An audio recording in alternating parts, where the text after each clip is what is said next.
नमस्कार, मैं हूं प्रणय प्रियंवत। आप सबों का स्वागत है। कोरोना महामारी अपनी नृशंसता के चरम पर है बिहार में।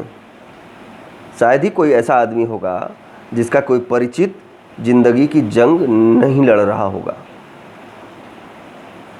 200 से ज़्यादा परिवार में कोरोना की मौत ने बिहार में मातम ला दिया है।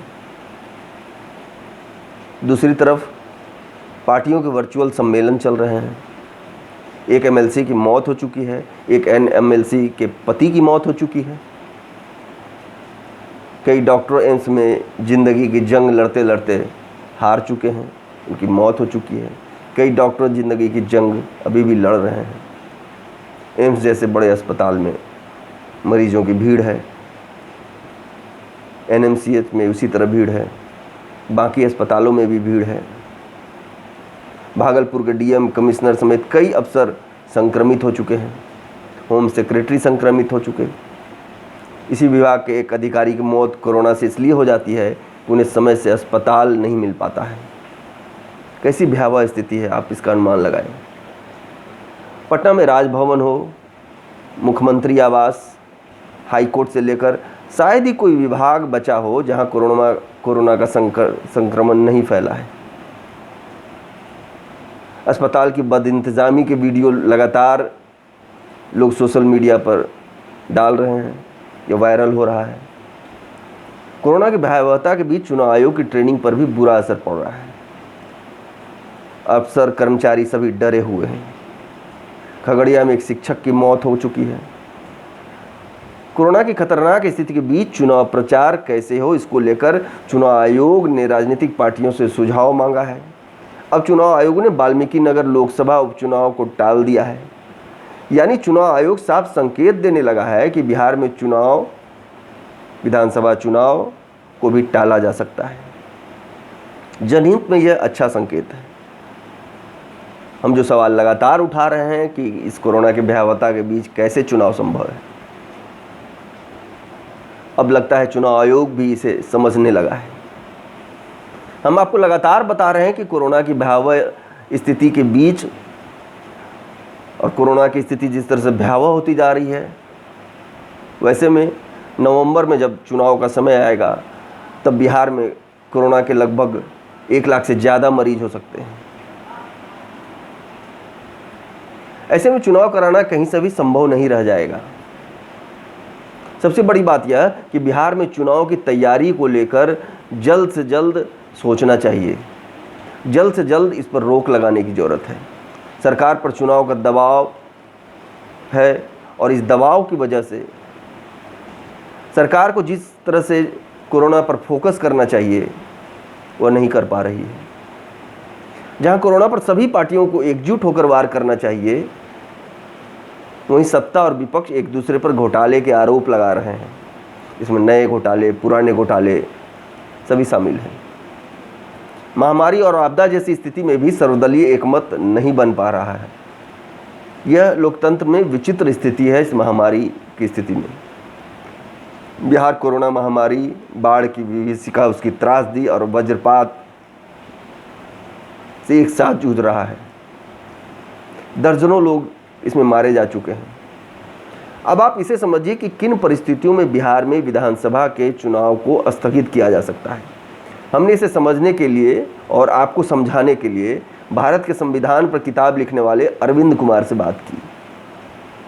अरविंद कुमार पटना में रहते हैं और संविधान पर उनकी बेहतर समझ है।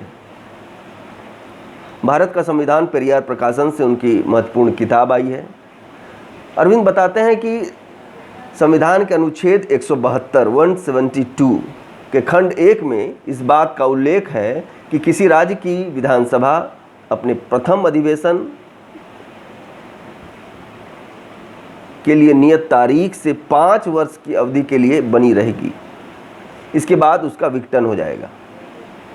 विधानसभा की अवधि को एक ही परिस्थिति में आगे बढ़ाया जा सकता है, जब अनुच्छेद 352 के अधीन आपात की उद्घोषणा प्रवर्तन में हो, यानी कि आपातकाल लागू हो।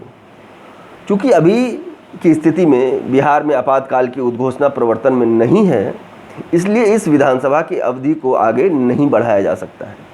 ऐसी दशा में विकल्प या रास्ता यही बच जाता है कि बिहार में अनुच्छेद 356 के तहत राष्ट्रपति शासन की उद्घोषणा की जाए। राष्ट्रपति शासन लगाए जाने का आधार यही होगा कि राज्य का शासन संविधान के उपबंधों के अनुसार नहीं चलाया जा सकता है। इसका जिक्र अनुच्छेद 356 में किया गया है, 356 में। संसद के दोनों सदनों के अनुमोदन के बाद राष्ट्रपति शासन अधिकतम 6 माह के लिए लगाया जा सकता है। इस अवधि का विस्तार संसद के अनुमोदन के बाद आगे 6 माह के लिए किया जा सकता है। यदि 1 वर्ष के भीतर भी स्थिति चुनाव कराने लायक नहीं रहती है, नहीं बनती है, तो इसे आगे राष्ट्रपति शासन जारी रखने के लिए संविधान संशोधन की प्रक्रिया अपनानी होगी।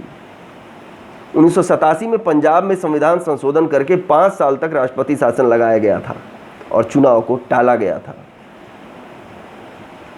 इतिहास में और देखें तो चुनाव प्रचार अभियान समय से पहले रोका भी गया है देश में। 17वीं लोकसभा में पश्चिम बंगाल में ऐसा हुआ, जहां हिंसा के दौरान चुनाव आयोग ने चुनाव प्रचार अभियान तय समय से पहले ही रोक दिया था, उस पर रोक लगा दी थी। वो पहला मौका था जब चुनाव प्रचार निर्धारित अवधि से पहले रोकना पड़ा देश में। अभी बिहार में विधानसभा चुनाव की तारीख की अधिसूचना जारी नहीं की गई है। इधर बिहार में कोरोना की भयावह स्थिति को देखते हुए जॉइंट सेक्रेटरी लव अग्रवाल की अध्यक्षता में एक टीम बिहार आई। टीम को दौरा करने के बाद, स्थितियां देखने के बाद ये समझ में आ गया होगा कि बिहार में कोरोना की कितनी भयावह स्थिति है और उसको लेकर सरकार की तैयारी कैसी है, लोगों में कितना खौफ है, लोग कितने परेशानी में हैं, किस तरह से लोग मारे जा रहे हैं, कोरोना की भेंट चढ़ रहे हैं, यह सब टीम ने देखा। टीम ने जो रिपोर्ट दी है उस रिपोर्ट का असर भी आने वाले समय में दिखेगा। इसका असर चुनाव पर भी दिखेगा। टीम ने अपनी कड़ी प्रतिक्रिया तो दी ही है, साथ ही साथ कई सुझाव भी दिए हैं बिहार सरकार को। अभी से 3 माह यानी अगस्त, सितंबर और अक्टूबर तक पार्टियां और खुद चुनाव आयोग चुनाव की तैयारी में रहेगा। इसी तरह तो कोरोना का और विस्तार होगा, कोरोना और भी भयावह तरीके से फैलेगा। अब जो स्थिति है वह यह है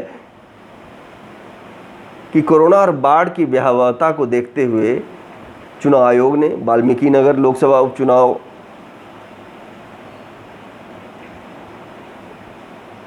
को टाल दिया है।